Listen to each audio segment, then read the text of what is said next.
24 मार्च को पीएम मोदी का काशी दौरा प्रस्तावित है। पीएम मोदी के दौरे को लेकर अधिकारी तैयारी में जुटे हैं। पीएम मोदी के दौरे की तैयारियों का जायजा लेंगे मुख्यमंत्री योगी आदित्यनाथ और आज वाराणसी दौरे पर मुख्यमंत्री रहेंगे। काशी में परियोजनाओं की हकीकत मुख्यमंत्री जानेंगे और प्रधानमंत्री के आगमन से पहले की जो तैयारियां हैं वो देखेंगे। मुख्यमंत्री जरूर उन जगहों पर 1 से 2 बार जाते हैं जहां पर प्रधानमंत्री को पहुंचना होता है। तो ऐसे में जब 24 मार्च को पीएम मोदी काशी पहुंच रहे हैं तो आज मुख्यमंत्री योगी आदित्यनाथ पहुंच रहे हैं वाराणसी और वहां पर वो प्रधानमंत्री के आगमन की तैयारियों की भी समीक्षा करेंगे।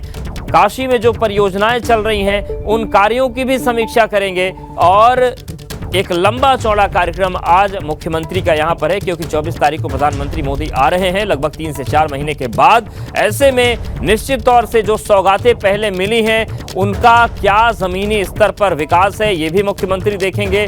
आने वाले वक्त में क्या होना ये भी बातचीत करेंगे और पीएम के दौरे के मद्देनजर जो भी इंतजाम होते हैं उन सभी इंतजामों की समीक्षा मुख्यमंत्री करेंगे।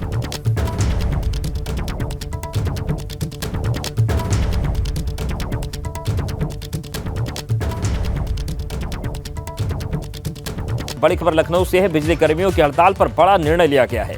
ऊर्जा मंत्री ए.के. शर्मा ने ऐलान किया है कि बिजली व्यवस्था बाधित करने वालों पर एस्मा लगाया जाएगा। हड़ताली विद्युत कर्मचारियों पर एस्मा लगेगा। एस्मा के तहत 1 साल की सजा का प्रावधान है और सभी जिलों के डीएम और एसपी को अलर्ट कर दिया गया है। हड़ताल पर गए संविदा कर्मी बर्खास्त किए जाएंगे। ये भी फैसला ले लिया गया है कि जो संविदा कर्मी है अगर वो हड़ताल का हिस्सा बनते हैं तो उनकी बर्खास्तगी होगी और जो सरकारी कर्मचारी हैं उन पर एस्मा लगाया जाएगा जिसके तहत 1 साल की सजा का प्रावधान है। और ये भी तय किया गया है कि अगर इस हड़ताल के दौरान कहीं तोड़फोड़ किसी ने की तो उस पर एनएसए के तहत कार्रवाई की जाएगी। तो बड़ी खबर लखनऊ से है। बिजली कर्मियों के हड़ताल पर बड़ा निर्णय लिया है ऊर्जा मंत्री ए.के. शर्मा ने और उन्होंने साफ कर दिया है कि बिजली व्यवस्था बाधित करने वालों पर एस्मा लगाया जाएगा जिसके तहत 1 साल की सजा का प्रावधान है। सभी जिलों के डीएम और एसपी को अलर्ट किया गया है।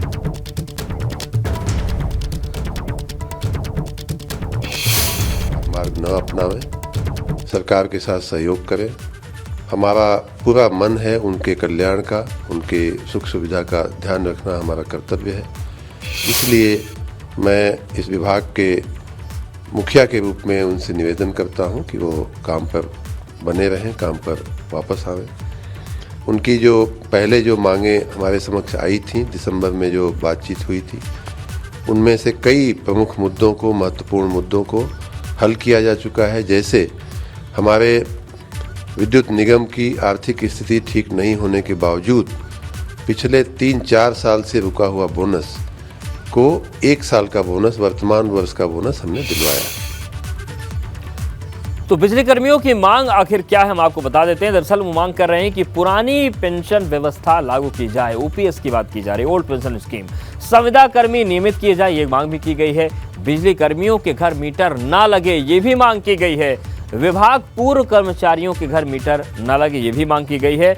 निजीकरण की प्रक्रिया तत्काल निरस्त की जाए, निजीकरण का विरोध भी हो रहा है। और ओबरा की 2 इकाइयां विद्युत निगम को दी जाए, ये भी मांग की जा रही है। अनपरा की 2 इकाइयां विद्युत निगम को दी जाएं। कॉरपोरेशन का अध्यक्ष जल्द चुने जाने की मांग की गई है। आगरा, नोएडा में बिजली सप्लाई निजी हाथों से लेने की मांग की गई। तो ये तमाम मांगे हैं और आपने बिजली मंत्री ऊर्जा मंत्री ए.के. शर्मा को सुना। उन्होंने कहा तमाम बातें ऐसी थीं तो दिसंबर में चर्चा हुई थी, महत्वपूर्ण चीज़ों को मान लिया गया था, लेकिन वो अपील करते हैं कि जो कर्मचारी हैं विद्युत व्यवस्था को बहाल बनाए रखें, वो कोई गड़बड़ी ना करें। हमारे साथ लखनऊ से हमारे सहयोगी शैलेश अरोड़ा जुड़ गए हैं। शैलेश, ऊर्जा मंत्री ने साफ कर दिया है कि कुछ जो बातचीत हुई थी उन चीज़ों को माना गया था, लेकिन उन्होंने अपील की है कि कर्मचारी काम पर बने रहें। लेकिन क्या इस अपील का असर कर्मचारियों पर है? अवधेश, देखिए अगर बात करें तो हम इस समय एक उपकेंद्र पर मौजूद हैं, बिजली का उपकेंद्र है और यहाँ की तस्वीर दिखा देते हैं। बताने से बेहतर है कि हम चीज़ें दिखाएं कि क्या नज़ारा है। सरकारी कर्मचारी पूरी तरह से इस उपकेंद्र पर नदारद है। लखनऊ का जो सिकंदर बाग का इलाका है वहाँ पर ये क्लाइड रोड अशोक मार्ग पर उपकेंद्र है लेसा का। अंदर की तरफ चलते हैं, तस्वीरें दिखाते हैं। पहले आप सुरक्षा को देख लें कि किसी तरह का व्यवधान ना हो। जो लोग हड़ताल पर गए हैं वो दूसरे लोगों को परेशान ना करें, उन्हें ना रोके। इसके मद्देनज़र पुलिस बल को भी तैनात किया गया है। जितने भी उपकेंद्र हैं वहाँ पर 2 से 3 पुलिस कर्मियों की तैनाती की गई है। अब बात करें अगर बिजली व्यवस्था की, तो यहाँ पर जो व्यवस्था है उसको निविदा और संविदा के जो कर्मचारी हैं वो संभाल रहे हैं। जितने भी यहाँ पर आप लोगों को देख रहे हैं इस समय काम करते हुए, ये निविदा और संविदा के लोग हैं।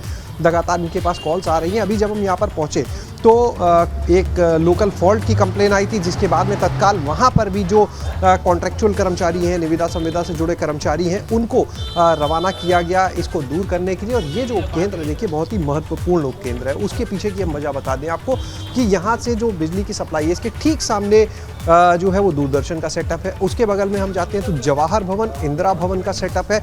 जब हम जवाहर भवन, इंदिरा भवन की बात करते हैं तो दोनों ही महत्वपूर्ण भवन है, जहाँ पर तमाम जो सरकारी कार्यालय हैं वो बने हुए हैं। तमाम जो IAS अधिकारी हैं वो भी वहाँ पर, IAS और PCS अधिकारी भी वहाँ पर बैठते हैं। अलग अलग डायरेक्टर्स हैं जो वहाँ पर बैठते हैं। तो आपको बताएं कितना महत्वपूर्ण ऐसे में ये उपकेंद्र हो जाता है। और फिलहाल यहाँ से अगर बात करें चंद मीटर की दूरी पर देखिए शक्ति भवन भी है, जो पूरे उत्तर प्रदेश के लिए बिजली विभाग का मुख्यालय है, वो भी यहाँ से करीब में है। और इस उपकेंद्र की स्थिति जो सबसे करीब है शक्ति भवन के VVIP इलाका जिसे हम बोल रहे हैं वहाँ का है, वहाँ की स्थिति ये है कि एक भी सरकारी कर्मचारी यहाँ पर मौजूद नहीं है। सभी कर्मचारी रात 10 बजे यहाँ से काम छोड़कर चले गए थे और कर्मचारियों के जाने के पहले ही यहाँ पर पुलिस बल को भेज दिया गया था। कर्मचारी 10 बजे गए, 9 बजे से पुलिस बल को तैनात कर दिया गया 1 घंटा पहले, कि उस बीच में जो निविदा संविदा के कर्मचारी हैं, ऐसा ना हो कि जब सरकारी कर्मचारी यहाँ से जाएं तो बाकी कर्मचारियों को प्रभावित करने लगे। तो इस वजह से इन लोग को भेज दिया गया था। यहाँ पर एक बार फिर अंदर चलेंगे अवधेश और बात करेंगे जो यहाँ पर फिलहाल कर्मचारी निविदा संविदा के कार्यरत हैं, उनसे बातचीत करते हैं, जानते हैं स्थिति को कैसे संभाला जा रहा है। यहाँ पर सुबह से मुस्तैद है। जी भैया, क्या नाम है आपका? शुभम वर्मा।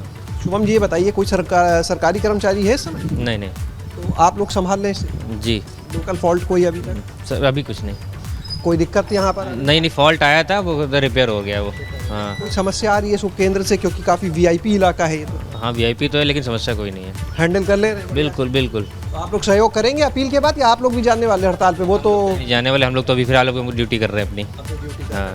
तो यहाँ पर देखिए इनका साफ कहना हम लोग कहीं बिल्कुल शैलेश, जाने वाले हैं। ये बताइए कि जब सरकारी कर्मचारी जो हैं वो हड़ताल पर जा चुके हैं, नजरें आप बनाए रखिएगा, आपके पास आते रहेंगे। फिलहाल शुक्रिया आपका जानकारी के लिए। और इस बीच एक बड़ी खबर आ रही है, मथुरा के DM ने 40 अधिकारियों को नोटिस थमा दिया है। और ये छोटे मोटे लोग नहीं है, बड़े बड़े अफसर हैं। मथुरा के DM ने नगर आयुक्त को नोटिस दे दिया, CDO को नोटिस दे दिया, CMO भी नोटिस के दायरे में है, सचिव MBDA को भी नोटिस दिया गया है। और काम में लापरवाही बरतने को लेकर SP देहात को भी नोटिस जारी कर दिया है। हमारे साथ हमारे सहयोगी अनिल जुड़ गए। अनिल, बहुत कम देखने को मिलता है कि SP, CMO, CDO ऐसे लोगों को नोटिस जारी हो जाए। क्या हो गया था कि ये 40 अधिकारी नोटिस के दायरे में आ गए? जी, मैं आपको बता दूं, यह पूरा मामला है मथुरा का, जहां पर DM ने 40 अधिकारियों को, शासन और प्रशासन के 40 अधिकारियों को नोटिस थमाकर चेतावनी दी है। यह जो चेतावनी दी गई है, संदर्भ जन शिकायतों के निस्तारण में लापरवाही जो बरती जा रही है उसको लेकर यहाँ पर दी गई है, जिसमें कई अधिकारी शामिल हैं। और पुलिस अधिकारी की बात करें तो SPRA यहाँ पर इसमें शामिल हैं, और CDO शामिल हैं, CMO शामिल हैं, MBDA के सचिव इसमें शामिल हैं। क्योंकि ये जो निस्तारण दिया जा रहा था, शिकायतों का निस्तारण करने के लिए दिया जा रहा था, उसमें इन्होंने यहाँ पर लापरवाही उनकी सामने आई है, जिसके बाद DM ने 40 अधिकारियों को नोटिस थमाया है। जी बिल्कुल। क्या इसमें कोई समय सीमा भी दी गई है कि निस्तारण क्या हो, आगे क्या स्थिति बनेगी सुधार के लिए? समय सीमा आगे की नहीं दी गई है, लेकिन समय सीमा के अंतर्गत शिकायतों का निस्तारण ना करने की वजह से इन अधिकारियों को यहाँ पर DM ने 40 अधिकारियों को नोटिस थमाए हैं। लेकिन अनिल, ये जो अधिकारी हैं, चाहे हम CDO की बात करें, नगर आयुक्त की बात करें, SP देहात की बात करें, ये बड़े बड़े लोग हैं और इनको बहुत सुनने की आदत नहीं होती। तो क्या इनकी तरफ से कोई प्रतिक्रिया आ रही है इस नोटिस पर?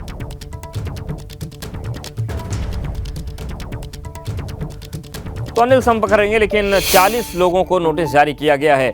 और आज से कोलकाता के 3 दिवसीय दौरे पर अखिलेश यादव हैं। दोपहर 3 बजे सपा कार्यकर्ताओं के साथ बैठक करेंगे। शाम 5 बजे CM ममता बनर्जी से मुलाकात करेंगे और 6:30 बजे सौम्य लोक विश्व सेवा निकेतन पहुंचेंगे। 18 मार्च को सपा कार्यकारिणी की बैठक होगी। तो कोलकाता में लाल मेला लग रहा है। हालांकि इस पर भी तमाम सियासी बातें हो रही हैं, लेकिन 3 दिवसीय दौरा अखिलेश यादव का है। दोपहर 3 बजे सपा कार्यकर्ताओं के साथ वो बैठक करेंगे। शाम 5 बजे बंगाल की मुख्यमंत्री ममता बनर्जी से मुलाकात होगी अखिलेश यादव की और 6:30 बजे सौम्य लोक विश्व सेवा निकेतन पहुंचेंगे। 18 मार्च को सपा कार्यकारिणी की बैठक है।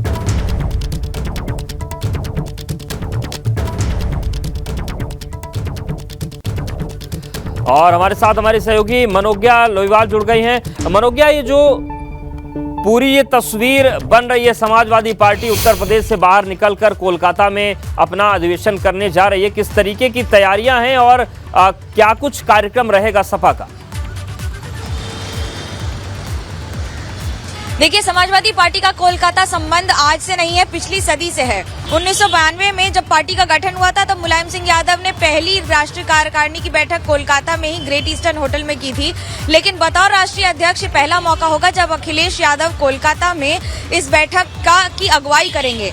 भले ही ये बैठक 2 दिन की हो, कल और परसों और दोपहर यानी कि रविवार दोपहर 1 बजे अखिलेश यादव की प्रेस कॉन्फ्रेंस होनी है जिसमें वो सारे सवालों के जवाब तो देंगे, लेकिन उसके पहले राजनीति बहुत ज्यादा तेज पकड़ ली है। जैसा कि आपने रंगों का जिक्र किया, लाल तो भले ही उत्तर प्रदेश से आ रहा हो लेकिन बंगाल तो पहले से ही हरा है और समाजवादी पार्टी के जो परचम है, जो झंडा है या सिंबल है, उसमें लाल और हरा दोनों होता है। लेकिन क्या राष्ट्रीय स्तर पर लोकसभा की राजनीति में ये दोनों रंग एक साथ नजर आएंगे? क्योंकि कांग्रेस से दोनों ही दूरी बना रहे हैं, लेकिन एक साथ एक मंच पर बतौर लोकसभा विपक्ष आना बहुत बड़ी चुनौती होगा। ये तो सब जानते हैं कि बीजेपी का विरोध करना है उत्तर प्रदेश में, लोकसभा के चुनाव में बीजेपी का विरोध करना है, लेकिन इन दोनों का साथ आना आज 5 बजे की बैठक में हो सकता है कुछ आगे के रास्ते निकले। जी मनोज्ञा, ये तो अधिवेशन भी हो रहा है जैसा कि आपने बताया, जो बहुत कम लोगों को जानकारी है कि पुराना संबंध है, पहले भी इस तरीके की बैठक हो चुकी है, लेकिन गठबंधन स्तर पर क्या बात होगी वो देखने वाली बात होगी। पर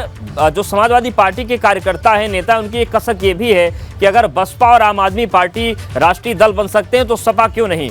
क्या जमीनी स्तर पर इस अधिवेशन का कोई असर ऐसा पड़ेगा कि जमीनी स्तर पर भी कोई स्थिति मजबूत हो सके सपा की, या फिर ये एक हम मेगा शो के तौर पर इसको देखें कोलकाता में सपा के लिए?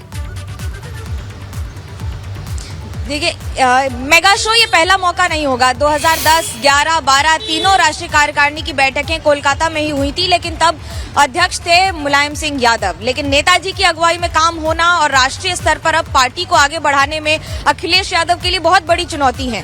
पूरे देश में सबसे बड़ा राज्य है उत्तर प्रदेश, 33 करोड़ से ज्यादा जनता आबादी है वहां पर, 80 सीटें हैं और दिल्ली की दिशा निर्धारित कर देता है उत्तर प्रदेश। प्रधानमंत्री भी सबसे ज्यादा उत्तर प्रदेश ने दिए हैं। लेकिन इस बार चुनौती ये है कि विपक्ष में बैठे हुए बतौर विपक्ष के नेता अखिलेश यादव क्या राष्ट्रीय स्तर पर अपनी पार्टी को उस तरह का सम्मान और जगह दिला पाएंगे और उस स्तर पर ले जा पाएंगे? क्योंकि आम आदमी पार्टी एक दशक में राष्ट्रीय पार्टी बन गई, तृणमूल कांग्रेस पिछले 1 दशक से ज्यादा से राष्ट्रीय पार्टी है। दरअसल 4 राज्यों में चुनाव जीत कर 6% वोट चाहिए होता है, जिसके बाद ही कोई पार्टी राष्ट्रीय दल के तौर पर मान्यता प्राप्त करती है चुनाव आयोग से। ये अभी तक समाजवादी पार्टी के लिए इस बार के लिए इसलिए चुनौती होगी क्योंकि बंगाल में ममता बनर्जी के कारण वोट यानी कि वोट शेयर होने के बावजूद भी चुनाव नहीं लड़ती है पार्टी। अब अगर चुनाव नहीं लड़ेगी तो वोटों के गणित में यानी कि उस गणित में 6% के गणित में उसको कहीं जगह नहीं मिलती है। आपको ये जानकर ताज्जुब होगा कि पश्चिम बंगाल में 20,000 से ज्यादा समर्थक यानी कि रजिस्टर्ड कार्यकर्ता हैं समाजवादी पार्टी के, जिनमें से 400 से 500 लगातार एक्टिव रहे हैं और इसीलिए इतनी सजावट भी की जा रही है जहां पर सड़कों पर झंडे, परचम, होर्डिंग्स। अब आप अंदाजा लगाइए, अगर 10,000 से ज्यादा होर्डिंग्स लगाए गए हैं तो ये कितनी बड़ी बात है कोलकाता जैसे शहर में, जहां पर समाजवादी पार्टी इस बार राष्ट्रीय कार्यकारिणी की बैठक करके अपनी दिल्ली के रास्ते को तय कर लेगी। बिल्कुल, शुक्रिया आपका हमारे साथ जुड़ने के लिए और विस्तार से पूरी परिस्थिति को समझाने के लिए। तो कोलकाता में जो कार्यकारिणी की बैठक है वो होने जा रही है। अब देखने वाली बात होगी कि क्या तस्वीर बनती है। बड़ी खबर वाराणसी से, जहां पर 20,000 से ज्यादा अवैध निर्माण की पहचान की गई है। वाराणसी विकास प्राधिकरण की अवैध निर्माण पर कार्रवाई की बड़ी तैयारी है। वाराणसी में अवैध निर्माण पर बुलडोजर चलाने की तैयारी है। अवैध प्लॉट और बिना नक्शा वाली इमारतों पर एक्शन किया जाएगा। अवैध तरीके से बनाए गए मकानों और इमारतों की पहचान की गई है। लेकिन आप संख्या देखिए, 20,000 से ज्यादा अवैध निर्माण की पहचान की गई है और इन सभी पर अब बुलडोजर वाली कार्रवाई होगी। वाराणसी विकास प्राधिकरण की तरफ से अवैध निर्माण पर कार्रवाई की तैयारी है। वाराणसी में अवैध निर्माण पर बुलडोजर चलाने की तैयारी है। अवैध प्लॉट, बिना नक्शे के जो निर्माण किए गए हैं उन पर एक्शन किया जाएगा। तो अवैध तरीके से बनाए गए मकान और इमारतों की पहचान कर ली गई है।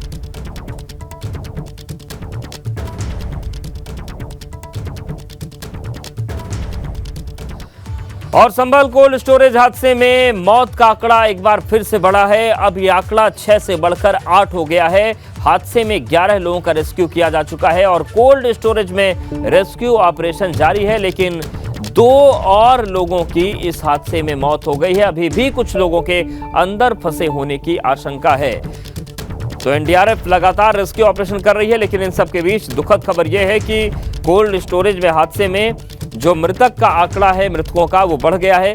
6 लोगों की मृत्यु की जानकारी थी, लेकिन अब ये संख्या 8 तक पहुंच गई है। हादसे में अब तक 11 लोगों का रेस्क्यू हुआ है। कोल्ड स्टोरेज में अभी भी रेस्क्यू ऑपरेशन चल रहा है और कुछ लोगों के अंदर फंसे होने की आशंका है।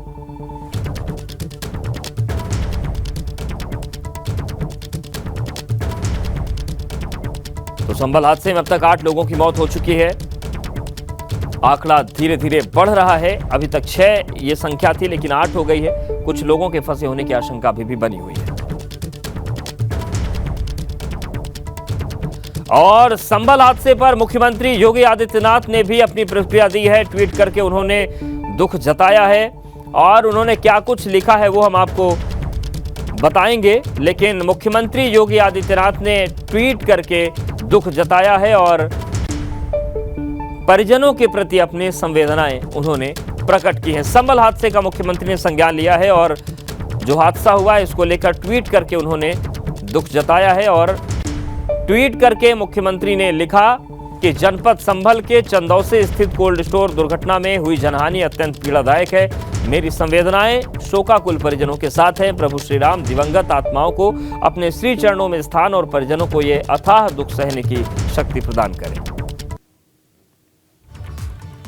तो देखिए, ट्वीट आपको दिखा रहे हैं। जनपद संभल के चंदौसे स्थित कोल्ड स्टोर दुर्घटना में हुई जनहानि अत्यंत पीड़ादायक है। मेरी संवेदनाएं शोकाकुल परिजनों के साथ हैं।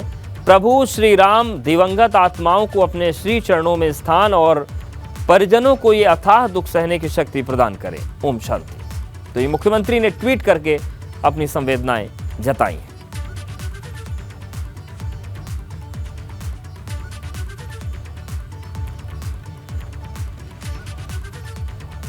तो संभल कोल्ड स्टोरेज हादसे में मृतकों की संख्या बढ़ गई है। आंकड़ा 6 से 8 हो गया है और इसी बीच मुख्यमंत्री ने भी ट्वीट करके अपनी संवेदना जाहिर की है और दुख जताया है।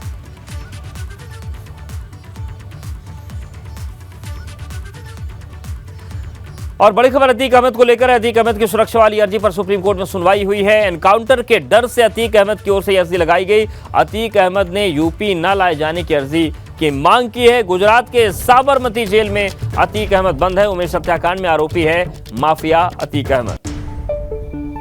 तो अतीक अहमद की सुरक्षा वाली अर्जी पर सुप्रीम कोर्ट में सुनवाई होनी है।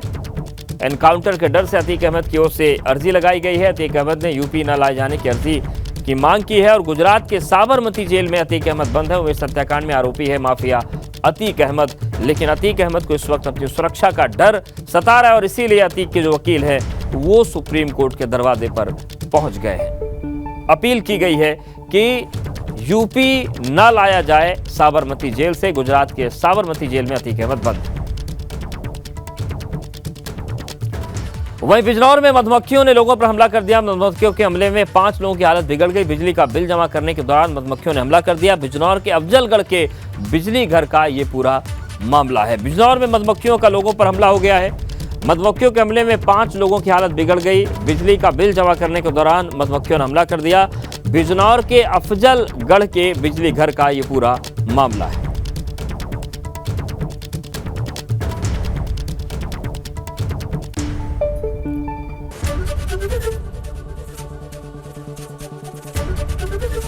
एबीपी गंगा, खबर आपकी, जुबान आपकी।